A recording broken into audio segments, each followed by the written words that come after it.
Today, is the Bank of England broke and does it matter?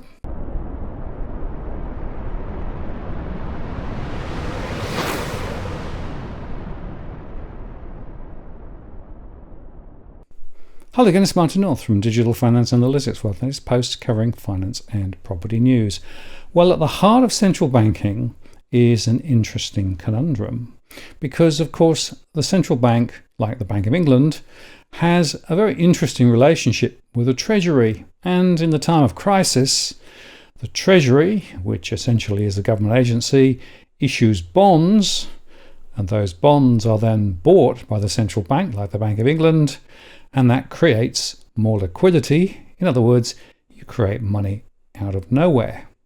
But of course, those bonds are worth something, and the value of those bonds vary based on the yields. And in recent times, well, the yields on bonds have gone really into ridiculous areas. So, at very least, you can say that the Bank of England, like other central banks, is a really weird entity in that it can create money if it wants to. We saw that through the quantitative easing programs, through which it acquired large portfolios of government bonds, known in the UK as gilts. That program actually ran from 2009 to 2022 and was designed to improve financial conditions for companies hit by the 2008 financial crisis, and it saw the Bank of England accrue £895 billion worth of bond holdings while interest rates were historically low. However, the pace at which the central bank has had to tighten monetary policy in a bid to tame inflation means the costs have risen more sharply than anticipated. Higher rates have driven down the value of those purchased government bonds, just as the Bank of England began selling them at a loss because bond yields have changed significantly, rising fast, of course, as prices fall. That is because yields and prices work in opposite directions. So the central bank began unwinding that position late last year, initially through halting reinvestments of maturing assets, and then by actively selling the bonds at a projected pace of £80 billion per year from October 2022.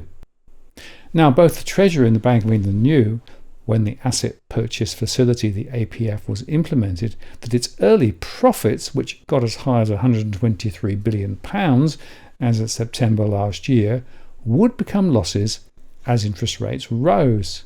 But now, according to Deutsche Bank, the Bank of England's losses on bonds bought to shore up the UK economy after the financial crisis will be, quote, materially higher than projected until the middle of the decade. So, should we worry? Well, of course, the Bank of England has a pretty special arrangement with the UK government because since 2009, it's promised the central bank that it would make good any losses it might suffer from QE, especially after it started sweeping any QE profits back to the Treasury in 2012. This indemnity kicked in last year, and since then money has flowed from Treasury to the bank. In July alone, the UK transferred £14.3 billion to the Bank of England.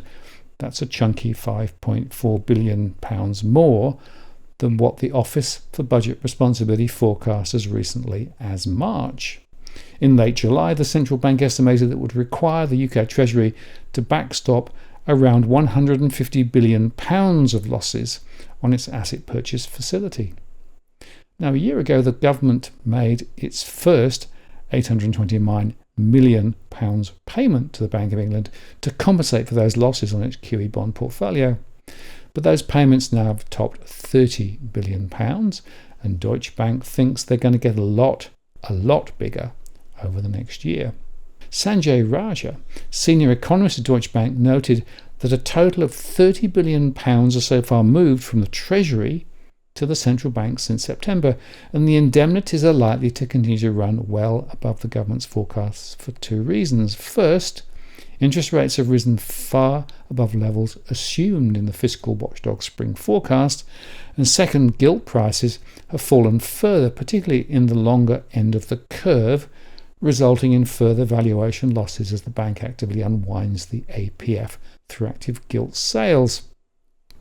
The Bank of England, of course, has hiked rates at 14 consecutive monetary policy meetings, taking its benchmark interest rate from 0.1% in late 2021 to a 15-year high of 5.25%. And by the way, the market broadly expects a 15th hike to 5.5% at the next Monetary Policy Committee meeting. So bonds could go even worse. On one hand, QT loses money because the Treasury takes the Bank of England's losses when gilts are sold at a lower price than paid. This was expected. The Bank of England bought bonds in a falling rate environment due to disinflation, while success was to be defined by reinflation and so higher rates. But on the other hand, while QE gilts are not sold, the Bank of England pays bank rates on the £900 billion reserves it created to buy them. The higher bank rate rises, the more costly this interest expense becomes. And this could throw a wrench into the government's ability to offer public spending or tax-cutting pledges ahead of a general election, which is slated for 2024. Any profits the Bank of England generates on printing banknotes or buying and selling bonds beyond its required capital buffers is passed to the Treasury to be repurposed for public spending. Deutsche Bank assessed both the net interest costs likely to be paid on central bank reserves and the deteriorating value of the APF bonds when the Bank of England crystallises the mark-to-market losses by selling them or redeeming them.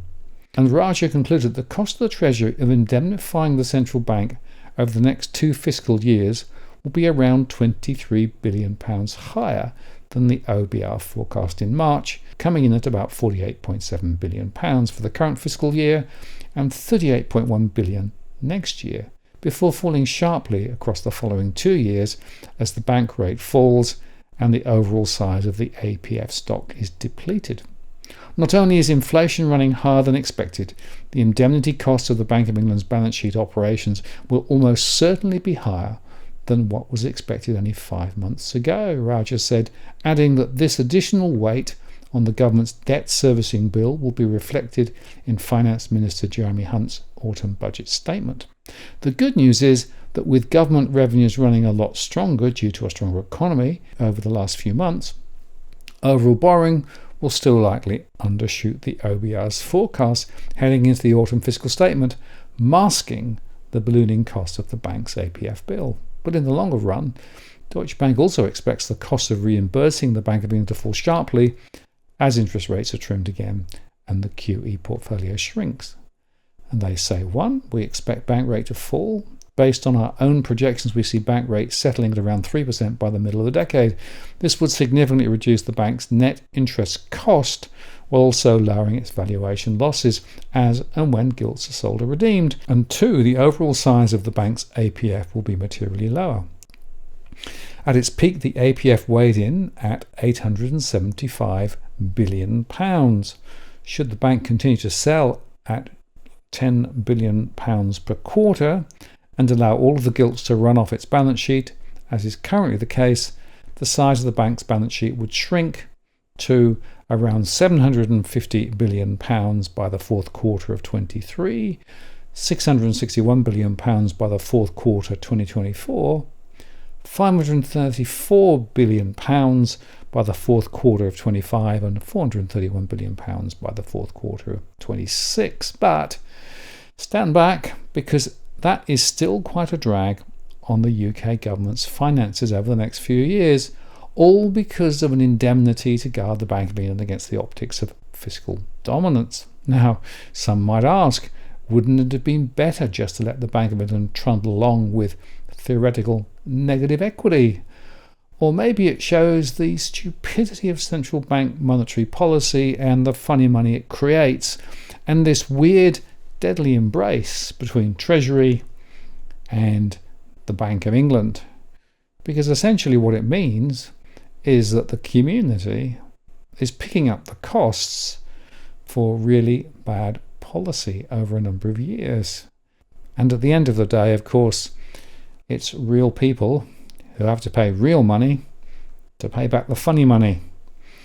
And meantime, does it matter that the Bank of England is effectively in negative territory? Well, if it was a proper commercial entity, then yes, it would. But of course, it's not. As I've explained, it's backstopped by the Treasury, which means that the taxpayer is effectively picking up the bill. Weird, isn't it? Talk about funny money. I'm Martin North from Digital Finance Analytics. Many thanks for watching, and I'll see you again next time.